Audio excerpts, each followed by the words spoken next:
Welcome to Virupakshi news channel. వార్తలు చదువుతున్నది విరూపాక్షి లతారెడ్డి. ఈనాటి వార్తా విశేషాలు మీకోసం. కొండా సురేఖపై కేసు విత్డ్రా చేసుకున్న నాగార్జున.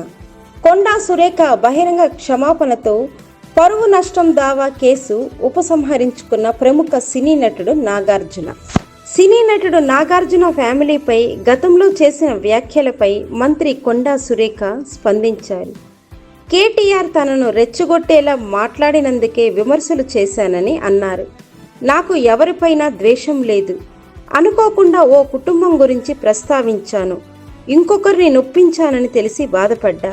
అందుకే నా వ్యాఖ్యలు వెనక్కి తీసుకున్నా అని తెలిపారు.